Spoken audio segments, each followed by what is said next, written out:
AITA for telling the autistic she should just quit. I should clarify that the title was supposed to say, Autistic Girl. I didn't realize it till now. But you can't change titles, I'm pretty sure. I, 17F, am the shift manager for the job I work at.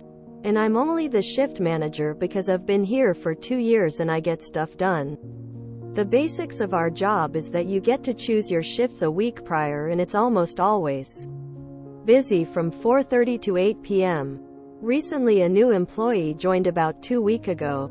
About 2 days in she told me she was autistic. At the time I didn't really care because it's not gonna affect how she works or the people around it. Hopefully. She works from 5 to 7, which as I listed before is pretty hectic. So last Wednesday she came to asking if she could use the office for when she gets overwhelmed. I said sure, but she couldn't be in there too long since I also have work to do in the office. So we'd agree that she could use it whenever she needed except when I had to use it. So Monday we started selling Christmas-themed snacks and drinks. So of course it got even louder, and now she complaining to me that she can still hear noise. She been complaining all week, and Friday I'd gotten tired of it and told her that it's her fault for choosing a job that involves so many people, and it's not my responsibility to make sure it's nice and quiet for her in the office. We got into an argument where I basically told her to quit because we won't miss her because for half her shift she's in the back. I still stand by my point, I just feel guilty about being so harsh about it. Because her autism isn't her fault, but it's neither my responsibility to deal with it. It's hers. PS Ignore my user. I made this account a year ago. Also PS It's a family-run cafe, so I don't know if the AITA rules apply. AITA for not changing my tradition day to my dill and making things uncomfortable. I have a tradition that every June and December, on the first Saturday of the month, I make a traditional dish from my country for my family and friends. Everyone loves it and it's a family recipe. My youngest son has been married to Wendy for 3 years. Together one before. I didn't know her that well, because they didn't live here. Wendy is a rising chef. In June, Wendy asked if she could help me make the dish and I said yes. It was my biggest regret. She gave advice on all seasoning choices, and even though I said it's a family recipe, she kept giving her opinion. When that date passed, I made it clear that I would not like any more help. First and last time, she took it personally and our relationship became uncomfortable. Last month, day 16, I received an invitation from my son and Wendy to go to their house. Because Wendy was going to make this dish. It was the first Sunday in December. To clarify, this dish is not something you can eat 2 days in a row, as it is heavy.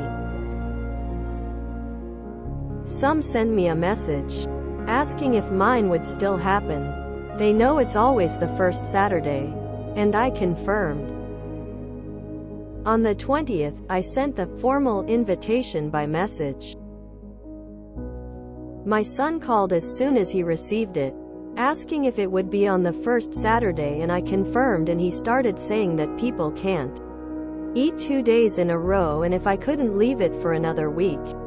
Because Wendy wanted to do it to get closer to the family. I said no, as it is my tradition, and despite finding their choice of date unpleasant, I won't stop them, but I will continue with the usual dates. He proceeded to say I'm making things uncomfortable, and a week later it wouldn't bother me, and used the coin her invite was before. I was perplexed and said that everyone knows it's the first Saturday of the month, including them. Said it wouldn't change all my plans. Things got uncomfortable, of course, but I kept it, because it's something that doesn't just involve me. Friends and family already conformes.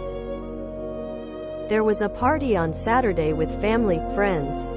He and Wendy didn't come. And on Sunday, I didn't go, because I worked that day.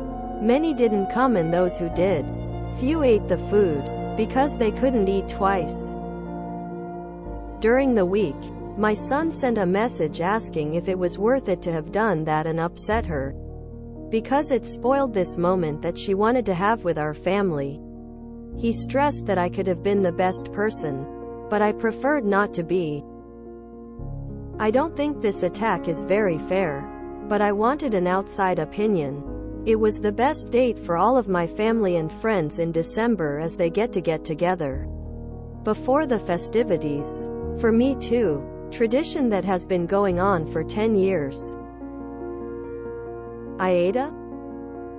I don't mind her doing this. I encourage it, but yeah, I found the choice of dates peculiar.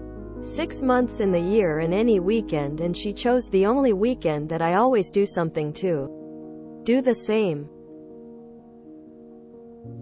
AITA for suing my father for the damage done to my house by his dogs.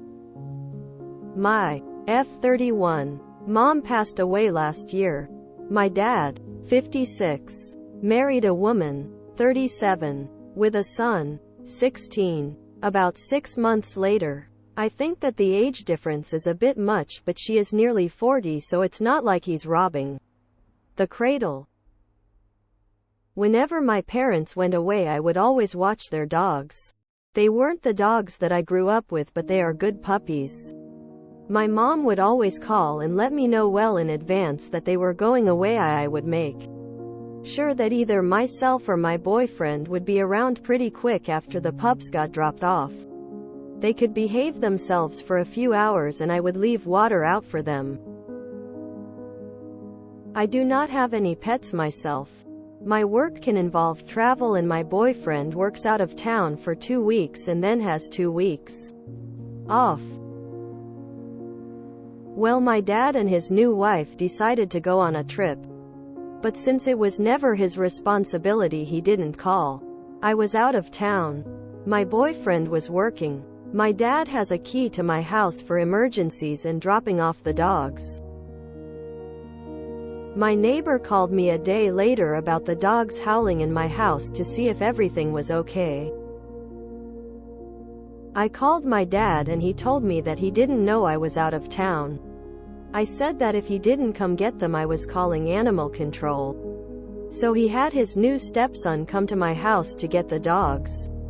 I have no idea why a 16-year-old kid who was trusted to stay home by himself could not just have watched the dogs in the first place.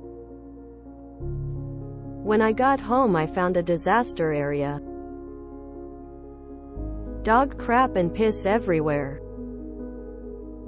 I don't want to describe everything because it makes me angry. To get everything that could be cleaned done and to replace my boyfriend's leather recliner, which was old but also destroyed, cost about $7,000. I told my dad I expected him to pay for everything. He said that he would see if his homeowner's insurance would cover it. They will, but the deductible is a lot, and his premiums will go up. So he said that he would take care of it. It's been a few months and I am sick of waiting. The limit for small claims court in my state is more than double what I want. So I am suing him. He was served and called me to complain. He doesn't have the money because he just bought a new car. He bought the car after my house. I owe him. But his wife and him keep trying to talk me out of pursuing this. They said that my dad paid for a good chunk of my student debt and that I owe him. Him and my mom did pay off about $10,000 of my student debt. And I was grateful. It is one of the reasons I had no problem dog sitting for free. But he says that if I take this money, then he will not have money for things at his house. He isn't retired, and my mom had life insurance.